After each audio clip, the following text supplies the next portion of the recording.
Hello, crypto boys and ghouls, and welcome back to the channel, Tales from the Cryptmancer, where we feature content on play and earn games on the blockchain, such as Splinterlands. And in today's video, what I wanted to do is talk a little bit about two possible takeaways from the recent Jackpot chest changes to Splinterlands and what they could signal will reveal about the current state of the game.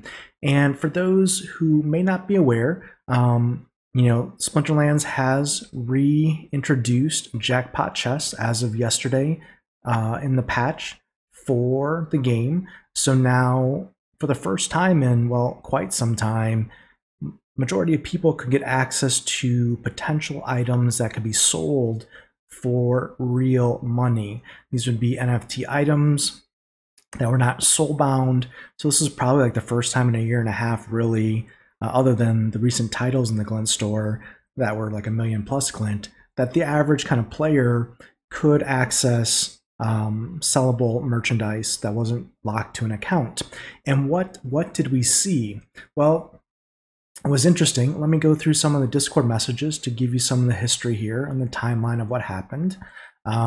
Here you can see a post from Royal Eagle in the Splinterlands Discord yesterday, where it shows that after the patch, after the first, let's say, I don't know, couple hours, maybe 10 hours of the patch being live, they had already given out 409 beta packs, 198 plots, 21 proven titles, 2 renowned titles, and 9 veteran titles very, very quickly. And what Royal Eagle mentions is they're going to review the costs of the drop rates, first thing in the morning. And we saw that change. The hotfix was pushed to the game. You can see here what Royal Eagle had mentioned this morning. In just 24 hours since the first release of the jackpot chests, the community spent over 250 million glint on just ultimate chests alone, and it far exceeded the team's initial expectations, as the jackpot chests were supposed to last for several months, and pretty much in the first couple hours, more than probably 50% of the prizes were gobbled up. They basically say that they need to adjust the formulas governing the jackpot chests. It needs to be sustainable and enjoyable for everyone involved.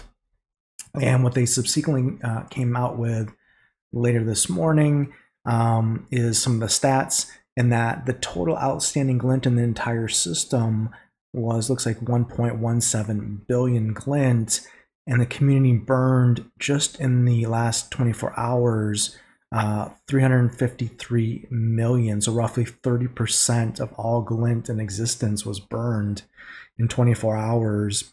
In addition, 234,863 soulbound reward cards were also burned to obviously get more glint.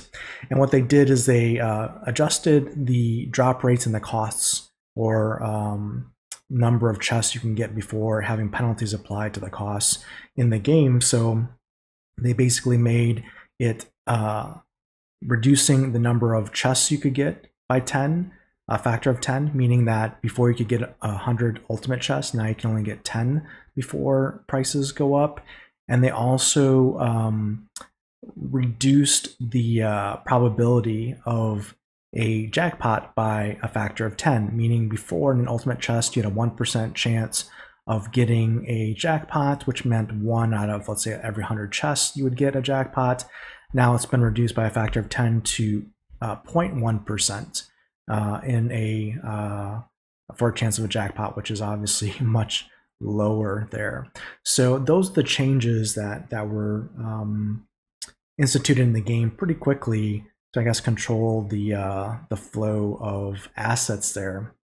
Now the question is, what does this reveal about the current state of Splinterlands? Well, that in and of itself doesn't really necessarily tell us that much, other than obviously people took advantage of that drop rate and thought it was extraordinarily good and did everything they could to, get rid of their soulbound glint and trade it in for basically good chances at assets that would be able to be sold. And there's two things that I think we could probably say are conclusions here. But before we get into that, let's look at some of the effects of the assets involved, right? On the market specifically. What we saw is that beta packs on Hive Engine went from selling at over $17, almost $18 a beta pack, instantly went down to $6 beta pack prices for that, which was a decrease of almost 65% instantly. And then plots of land went down about 25%, down to around $12.69 quite quickly. Now, I think those prices have recovered a little bit from yesterday evening, slightly. Probably land plots a little bit more than beta packs, but in either case, what we saw is really an immediate dumping of the assets that could be or that were won from the jackpot chest.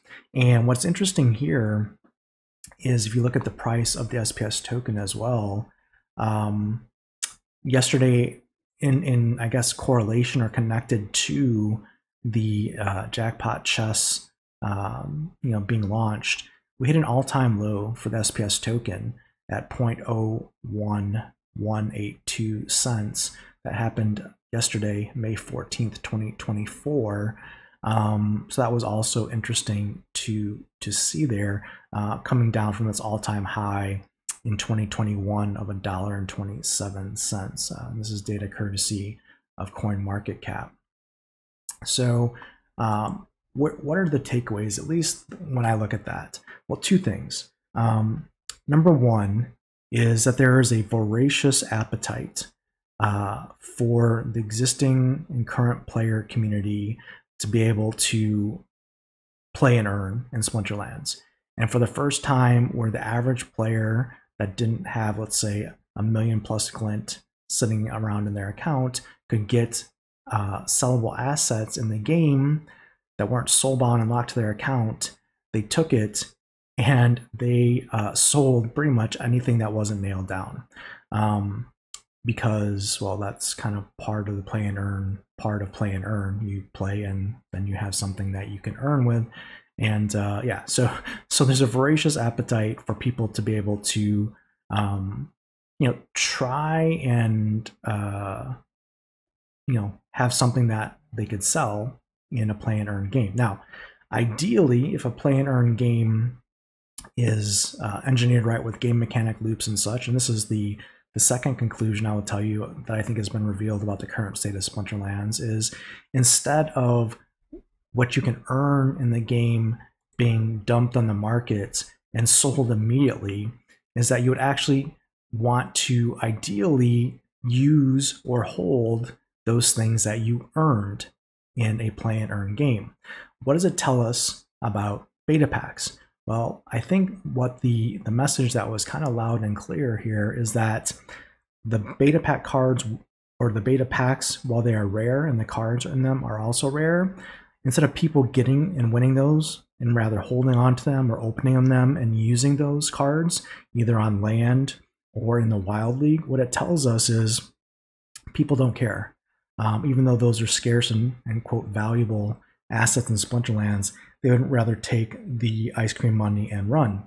And that is really the most revealing part, I think, of the jackpot chess, is when you have these rare assets that are earnable in the game, instead of your player base wanting to use or hold on to those for game purposes, they immediately dump them on the marketplace, right? It tells you that the Wild League is not working well. It's not lucrative. It's not something that people want to do better in, because let's be honest, you can use soulbound reward cards and make it into champion, the highest level of the game, with basically free cards at minimal BCXs in some cases.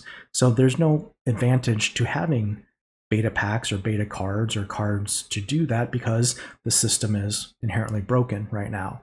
If it was such where you could earn more glint or earn SPS in Wild, where it was lucrative and required those cards to do so successfully, well, then people might hold on to those beta packs, open them up, or use the cards within them. It also tells us from a land perspective that yes, while beta, legendaries, and gold foils are certainly good on land, that land is not desirable. We can also see that here with plots of land being dumped for, well, almost 50% of what the land plots originally sold for at around $20, because, well, land is also not working.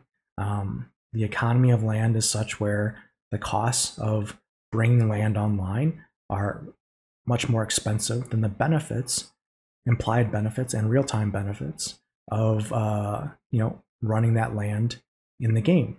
So it also tells us that land is not working as intended, because rather than someone opening a plot of land and unveiling it and working it and staking DEC and taking cards and doing something with that land, the player base would rather take that land and dump it on the market and get rid of it and sell it. So for me, when I look at that, that definitely is the top two things that I thought Jackpot Chess and the underlying data around that revealed about the current state of Splinterlands. Now, people will say, well, Tails, obviously that makes sense. If a whole bunch of supply hits the market, people will sell it and there'll be a rush and the prices will go down. I'll say, yes, that's generally the case. But again, the real point here is, at the same time, if you have a game mechanics and game loops where what you're earning in the game you would like to reinvest in the game or use in the game, that is the best case scenario for a sustainable Web3 game and economy. And that's not what we have currently in Splinterlands, because no one is looking at taking that, whether it's plots of land, beta packs, SPS, all these things that are all-time lows, and dumping to basically anyone who will take the assets at this point, because people are not in a current mindset where these things are valuable and desired. Now, the last thing I'll leave you with, the third and final takeaway, is the changes, the hot fixes that needed to be put in place. And the question I think I had been asked is, why wasn't this discovered in the MAV testing of the server, and why wasn't this a known issue, and why was this kind of put into the wild in a current state where it needed a hot fix and there was definitely issues with it? Well, I would say that generally speaking, it should have been caught and it should have been found in MAV chat, and in fact it was, by anyone that had probably eyes that could see or spent 5 minutes in MAV chat. And I'm going to play a clip from Into the Splinterlands from 5 days ago where Baby, Omega, and Steve were talking about the MAV server. And it was very obvious that the drop rates were broken. For anyone that used the MAV server for literally less than 5 minutes could see this was an issue at 1% drop rate for Jackpot Chess, at 100 a clip, at 2,500 glint per chest. It was very obvious that this was a broken mechanic and should not be released into the wild, yet it was not apparently seen by the team, tested by the team, or caught by the team. Let's take a look at this clip real quick. I bought 100 ultimate chests. The first chest I clicked on, the first chest, the top left chest, there is a screenshot in MAV chat, was a title, the veteran, which is at the moment around $200 on the market. The very first chest. And in those first 100 chests, I had also a plot of land. So that would be kind of the third takeaway, is that if you're going to do testing on a MAV server, I mean, if it's pretty obvious that 1% drop rates are going to be abused, that you might want to address those observations before the patch goes out. But in either case, again, these are just some, I guess, some observations and thoughts on the recent Jackpot chess, on some of the data that we have saw after the chess release. Look, at the end of the day, having a glint store that has flexibility to be able to put things in the store and tweak those and make those available for the players is ultimately a good thing in the long term. It looks like it'll take some massaging to get to probably a quote perfect state. We're definitely getting there, getting better, but there's still some issues underlying within the Splinterlands game loops, game mechanics, and ecosystem as a whole that point to probably a more a more bearish take perhaps on the current state of the game and its assets and their desirability, even though they may be quite scarce. So anyways, looking forward to your comments in the video description below. I'm sure they'll be spicy in some form or fashion. And until next time, keep stacking those stats.